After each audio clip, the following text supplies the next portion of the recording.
konsepnya di sini berlaku apabila medium yang kurang tumpat, macam ringan. Contohnya macam udara. Udara ni dia lagi ringan daripada air. Okay, jadi bila dia masuk ke dalam medium yang lebih tumpat, okay, kalau kamu nampak, bila sepatutnya cahaya tu masuk, dia sepatutnya masuk kalau kamu nampak. Okay, sepatutnya dia kena ikut garis merah ni. Okay, ikut garis merah ni. Sudutnya sebenarnya. Tapi bila berlaku pembiasan, iaitu bila daripada medium yang kurang tumpat ke dalam medium lebih tumpat, dia akan bengkok, dia akan lari, dia akan terbias. Jadi kamu akan nampak garisan merah tu dia akan jadi macam yang hitam ni. Sebenarnya itu dia punya angle, tapi bila berlaku pembiasan dia akan terbias ke garis normal, garis tengah ni. Okay, kita akan tengok dulu yang macam ini. Kamu nampak lah, okay, udara ni yang kurang tumpat. Okay, jadi cahaya tu akan masuk. Okay, sepatutnya dia lurus kan, kedudukan sudut ni lurus macam ni. Tapi bila dia dimasukkan ke dalam air ataupun medium yang lebih tumpat, dia akan membengkok.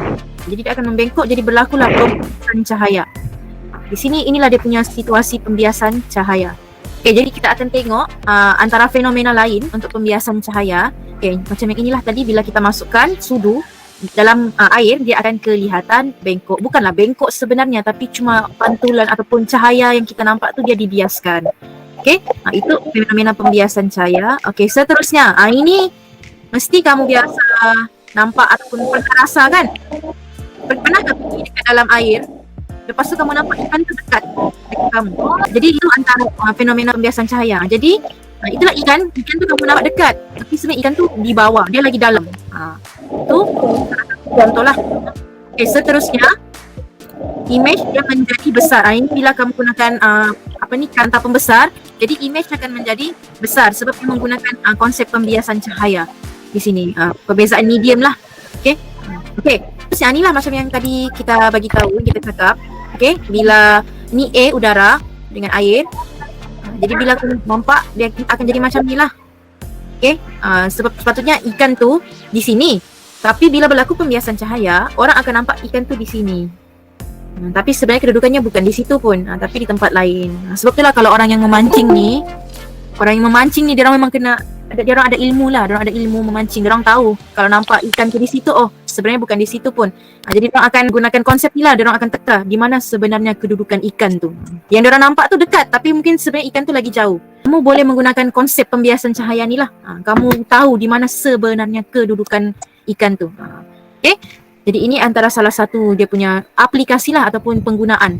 Okay, seterusnya pelangi. Kamu perasan bila berlaku pelangi, dia akan ada matahari. Sebenarnya bila ada matahari dan juga ada hujan, ataupun kadang-kadang habis hujan tu ada matahari sikit.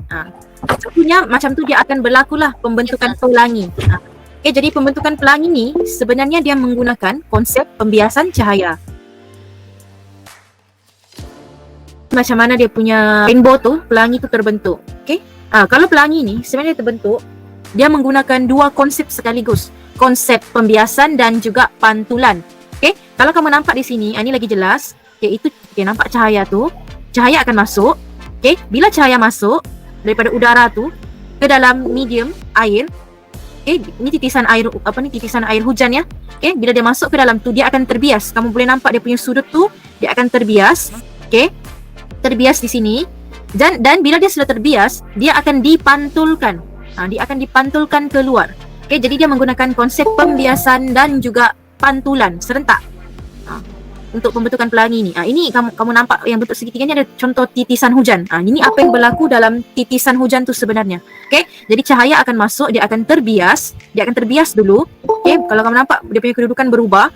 Okay, dan bila sudah terbias, dia akan dipantulkan. Dan dia akan dipantulkan keluar, dan yang kamu akan perhatikan ialah pada mata kamu pelangi lah bentuk yang macam begini.